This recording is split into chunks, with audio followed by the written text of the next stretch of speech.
Hello students, exercise 4.1 में हमने देखा कि द्विघात समीकरण क्या होते हैं। द्विघात समीकरण जिनमें x की हाईएस्ट पावर 2 होती है, ऐसे समीकरण को हम द्विघात समीकरण कहते हैं। अब एक्सरसाइज 4.2 में हम इनको हल करेंगे गुणनखंड विधि द्वारा। अब गुणनखंड विधि क्या होती है, इसके लिए हम देखते हैं कि हमने ये जो हमारे पास b है, इसके हमने दो नंबर ऐसे ढूंढने हैं जिसका जोड़ जो है b के बराबर आए और जिनकी गुना जो है वो -10 के बराबर आए। तो ऐसे कौन से नंबर हैं जो जिनकी गुना 10 होती है। 10 की गुना वाले 5 और 2 नंबर होते हैं, लेकिन उनका जोड़ जो है वो -3 होना चाहिए। तो इसलिए हम पहला नंबर लेंगे -5 और दूसरा नंबर लेंगे हम 2। आप चेक कर सकते हो, इनकी गुना जो है -10 के बराबर है और इन दोनों का जोड़ जो है वो -3 के बराबर है। तो हम इस तरीके से इसको कैसे लिख सकते हैं, हम इसको लिख सकते हैं x² -3x को हमने ब्रेक करना है, -5x प्लस 2x -10 = 0। तो चलिए हमारे गुणनखंड बनने को तैयार हैं। तो ये हमारे पास आ गया। इन दो पहले दो में से x कॉमन ले लें, ये आ जाएगा x -5। दूसरे में 2 कॉमन आ रहा है, x -5।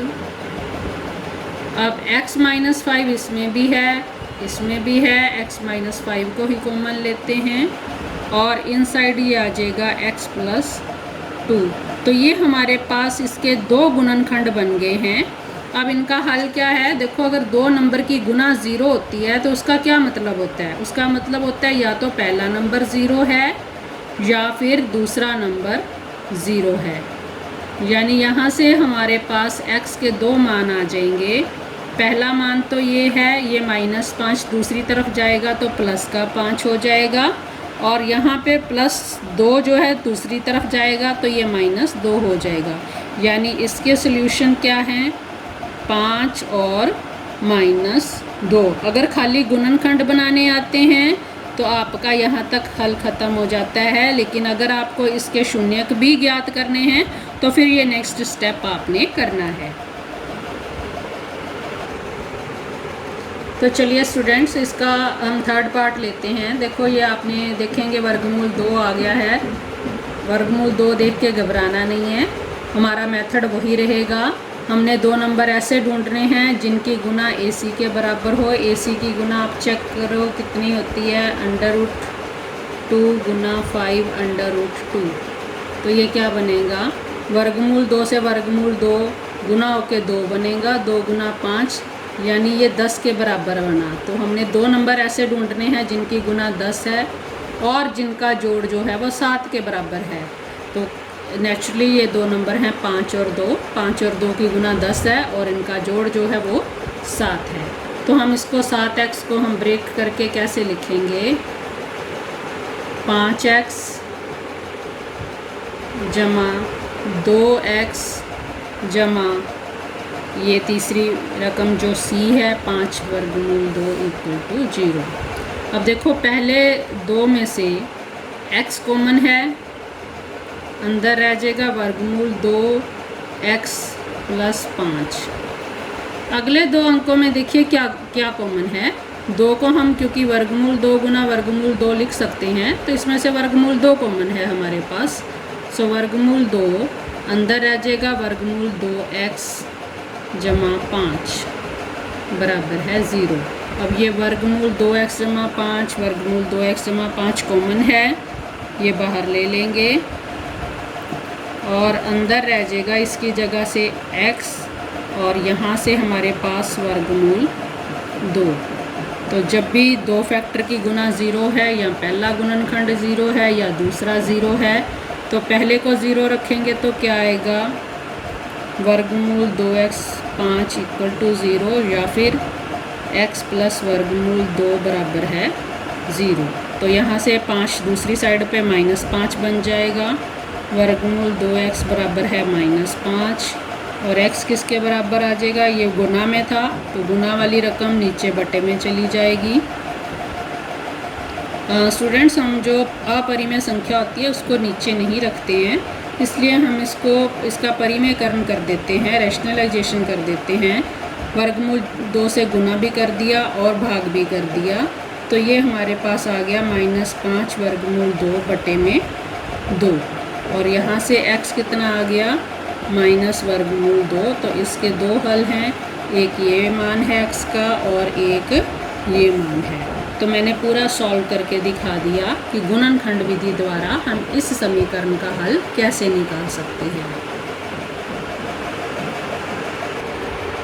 तो चलिए स्टूडेंट्स, इसका 4.2 का फोर्थ क्वेश्चन करते हैं।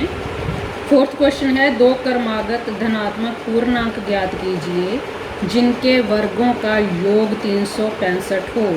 क्रमागत धनात्मक अंक हम मान लेते हैं, पहला x और दूसरा x + 1। अब इनके वर्गों का योग, पहले का वर्ग बनेगा x² और दूसरे का बनेगा x + 1 का स्क्वायर, और ये योग आपको दिया हुआ है 365 है। इसको a जमा b का होल स्क्वायर का फार्मूला लगा के खोलेंगे, x² + 1² + 2x = 365। यहाँ पे x² 2x² बन जाएगा प्लस 2x, ये साइड चेंज करेगा तो माइनस का हो जाएगा, 365 = 0। अब इसमें 2x² + 2x - 364 बराबर है 0। अभी ये 2 से भाग हो सकता है, तो हम इसको 2 से भाग कर देंगे। भाग करेंगे 2 से, तो ये हमारे पास जो द्विघात समीकरण आएगा वो है ये वाला समीकरण, x² + x - 182 = 0। तो अब हमने 2 अंक कैसे ढूंढने हैं। अब यहाँ पे a और c इन दोनों की गुना है -182, और जो जोड़ आना चाहिए वो हमारे पास 1 आना चाहिए। तो देखिए स्टूडेंट्स, एकदम से कई बार नहीं भी पता चलता, आप थोड़ी सी अभाज्य गुणनखंड की आप हेल्प ले सकते हो। इसके अगर हम गुणनखंड बनाते हैं तो ये पहले 2 पे जाएगा, फिर ये 3 पे नहीं जा रहा, 4 पे, 5 पे नहीं जा रहा, ये 7 पे जाएगा, तो यहाँ पे 13 आ जाएगा। तो इसके अभाज्य गुणनखंड 2, 7 और 13 बन रहे हैं। अब देखो इनमें से कौन से नंबर लें। 2 के साथ 91 को गुना करते हैं, ये तो गुना तो आ जाएगी, लेकिन उनका जोड़ जो है वो 1 नहीं आएगा। इन दोनों को गुना करते हैं 14 और 13, तो यानी ये 2 नंबर ऐसे हैं जिनकी गुना 182 बन रही है, लेकिन गुना हमने माइनस की 182 बनानी है, इसलिए या तो इस अंक को माइनस का लेना पड़ेगा या इस अंक को। तो क्योंकि हमारे पास इसका जोड़ +1 आना चाहिए, इसलिए हम इस अंक को माइनस का लेंगे। तो 14 और -13 2 ऐसे अंक हैं जिनकी गुना जो है -182 है और जिनका जोड़ जो है वो 1 के बराबर है। तो हम इसको ब्रेक करके कैसे लिखेंगे, x² + 14x - 13x - 182 बराबर है 0। तो इसमें पहले 2 में से x कॉमन है, दूसरे 2 में से -13 कॉमन है।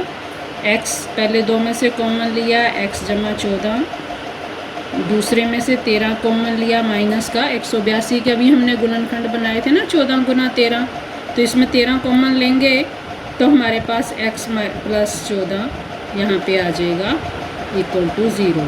तो हमारे पास ये आ गया x + 14, यहाँ से भी कॉमन है x + 14 × x - 13।